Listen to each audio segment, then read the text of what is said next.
America and Latin America. So once again, continuing on with the American Empire or American imperialistic actions, but looking at their relationship with Latin America. So most historians agree that America was a lot more successful when it came to their imperialistic actions in Latin America, but also it depends on how you define success. You also have to keep in mind, America's going to be involved in Latin America a lot more militarily than when we were looking at Asia. So looking at Cuba specifically, despite there had been that whole Teller Amendment that Cuba was supposed to have independence after the Spanish-American War, Cubans really weren't independent. Basically, the United States saw Cuba and Cubans as racially inferior, and therefore would basically impose a military government in Cuba. And it's not until 1900 when Democrats make a whole issue of imperialism. Remember William Jennings Bryan running for president partly on like freeing the Philippines and stuff, that McKinley is going to actually move towards permitting like the Cuban government to really take over and withdraw American troops in Cuba. Still, even with these actions, the United States basically wanted to ensure at least partial control over Cuba. And so they add things like the Platt Amendment to the Cuban Constitution, which would restrict Cuba's autonomy when it came to like diplomatic relationships with other nations, and when it came to issues like of internal financial policies. This basically allowed like the United States to leave a naval base in Cuba and authorized the United States to be able to intervene to maintain order and preserve Cuban independence. And that's why their presence was acceptable in the Cuban government. This really just meant, though, that Cuba couldn't like extend to the British the same kind of trade privileges the United States merchants enjoyed. We're going to see the United States is going to send troops to Cuba 3 different times between 1906 and 1917. We also see exports to Cuba increased 8-fold between 1898 and 1917. That being said, as much as it could be seen as very inappropriate that the United States was getting so heavily involved in another nation's supposedly independent government system, the United States is going to do things like help modernize their financial system, help build a lot of infrastructure like roads and public schools. And basically the United States presence there is going to eradicate the deadly disease of yellow fever. We also see America get involved in other Latin American nations like Panama. Well, Panama wasn't really a nation yet. It was actually basically a colony of Colombia at this time. Teddy Roosevelt is going to specifically want to commit to building the Panama Canal after becoming president in 1901. I know we haven't gotten into politics with him at all. We're going to get into that after exam 1, so don't worry about that. We're only going to cover Teddy Roosevelt, Taft, and Woodrow Wilson here and their basically relationship with imperialism.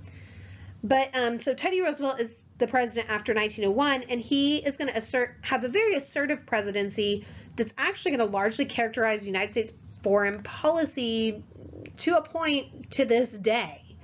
And so he really wanted to get involved in the Panama Canal and have ownership over the canal. So the thing is, the French at this time were actually building the Panama Canal, but unsuccessfully so. It was really, really expensive. And so Teddy Roosevelt wanted to purchase the rights to that canal and buy the land outright from Colombia, who owned all that land. Well, Colombia rejects this, and so instead Teddy Roosevelt would go on to work with a French official, and basically these two together would exploit long smoldering Panamanian discontent with Colombia.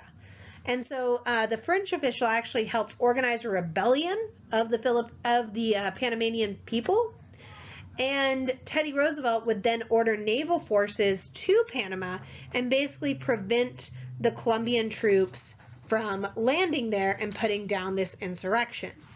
At that point, the French official was able to sign a treaty that would accept Teddy Roosevelt's original terms for the canal zone. And basically in this way, these two managed to make Panama a United States protectorate. Panamanians denounced the treaty. They wanted independence. They didn't want to be under, the United States authority, so to speak. But it didn't matter. The canal is going to be built by Americans, basically, or, well, by a lot of Panamanians, but with America's forced assistance, and it will be completed by 1914. I'm giving you a heads up on what happens with that, because obviously the United States does not own the canal today. Basically, the United States gave back the canal to Panama in 1977. That's under Jimmy Carter as the president, who is still alive today, though he's actually having some problems recently. Anyway, the United States is going to operate the canal, though, until 1999.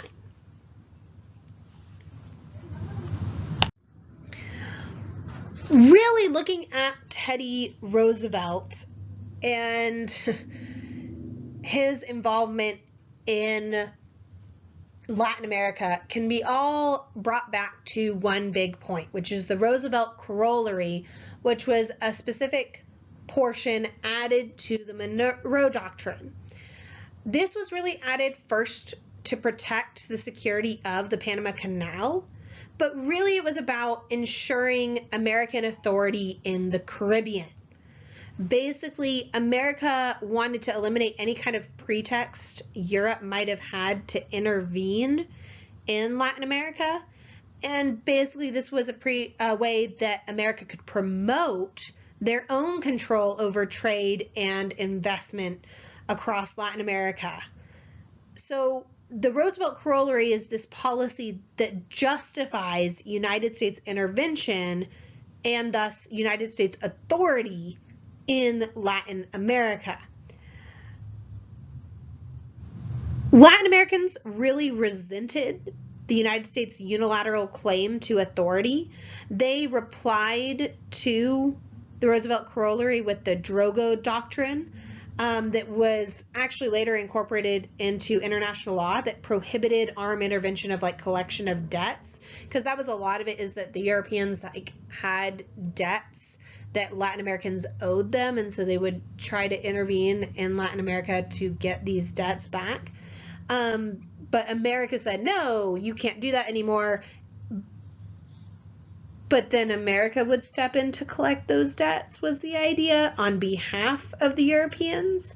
And so really this was all under the influence of the Roosevelt Corollary that was advancing American interests in the hemisphere and basically policing the surroundings. Now, after Teddy Roosevelt leaves office, you get Taft. Now, the thing is, Taft favored, his policy is seen as dollar diplomacy. Now, dollar diplomacy was favoring an economic American investment in the Caribbean versus military force. Now, that being said, Taft did not shrink away from using military force, and in fact intervened more frequently than Roosevelt. The big nation that he intervened on was Nicaragua, that you can see on this map to the right.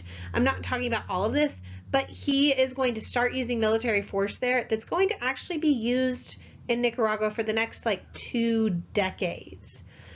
Dollar diplomacy, though, mostly just increased American power and influence in Latin America and basically tied a lot of these underdeveloped countries to the United States. But despite doing that, it really failed to improve the conditions for a lot of Latin Americans. And then you get Woodrow Wilson. So the thing is, Taft and Roosevelt had both been Republicans, but then you get Democrat Woodrow Wilson and how he intervenes internationally. The thing is, Wilson repudiated interventionist policies of his Republican predecessors. He would actually, when he took office, he promised that the United States will never again interfere the same way in Latin America. He actually made his Secretary of State the ultimate symbol of anti-imperialism William Jennings Bryan. Remember, he's the one that ran for the presidency in 1900 on like the idea of freeing the Philippines. So he really was like the anti-imperialist of this time period.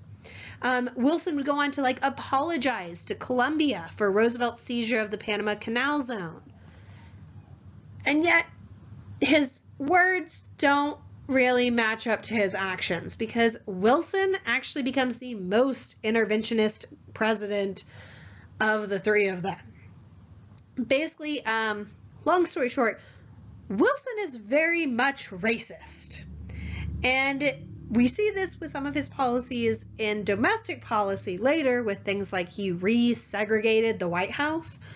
But when it comes to Latin America, he saw Latin Americans as simply inferior, and therefore they needed guidance from the United States. And he was willing to give that guidance through military force if necessary.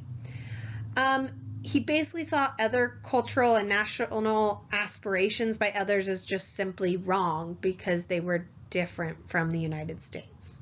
So we see things like he intervenes in Haiti. It's about mostly restoring order and preserving American interests there. Basically, the United States Navy is going to select a new Haitian president who had nominal authority at best, and the real authority was the American military there.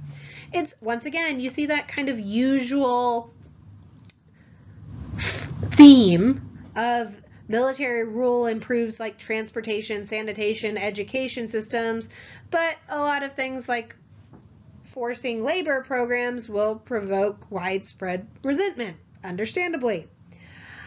We see that he's going to intervene in like the Dominican Republic and basically help run the nation there until about 1924. Cuba is really going to be under the control of Americans until about 1922. We're going to see a lot more interference in Mexico during this time period, and there's a lot of aggressive tactics of who Americans are backing up and trying to provide weapons with and everything. And really, more than anything else, this just embittered the relationship between Mexico and America.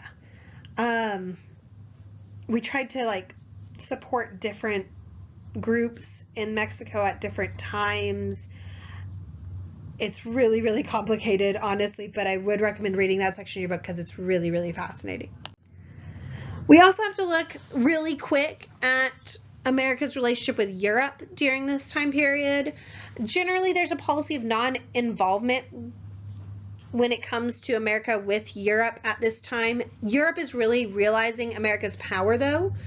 We see some different nations of Europe wanted to consider like seeking some sort of alliance with America, but Great Britain's going to move the quickest and basically establish a basis for long-term cooperation with America. And this is important when we get to like World War I and everything like that. So like Great Britain is going to support American annexation of the Philippines, and they very much acceded American control of the Panama Canal Zone and everything to show this. And so we're basically seeing British and American diplomats agreeing that their nation's interests were pretty much identical and therefore should continue to work together.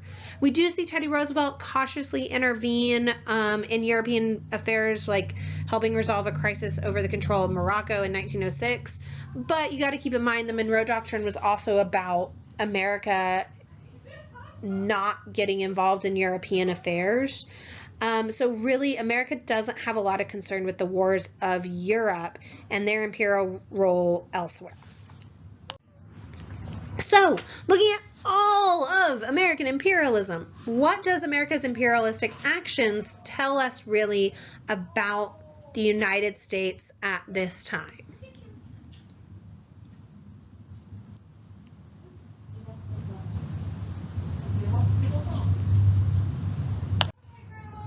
Oh, also, quick test helpful hints, because this is the last video before the test. Something is always better than nothing. Like, answer all the questions, please. Especially if like a question asks for like a date, make sure you put a date down, kind of thing. That's one of the biggest things I see people just leave off of the test over and over again. When it comes to asking something like, what did this cause? Make sure you're talking about what happened next or what happened afterwards. Don't tell me that this war caused a lot of death, because that's part of the war. That's what happened, not so much what caused. Watch clarity on your points. Don't use you, I, and my in academic writing unless it specifically asks for your opinion. Please be looking at your review. Please be looking at your rubric, like when it comes to like writing essays and stuff like that. If I say something like pushing on your feedback, just letting you know, that means you're not going to get credit next time. So that you're pushing, really that being the answer.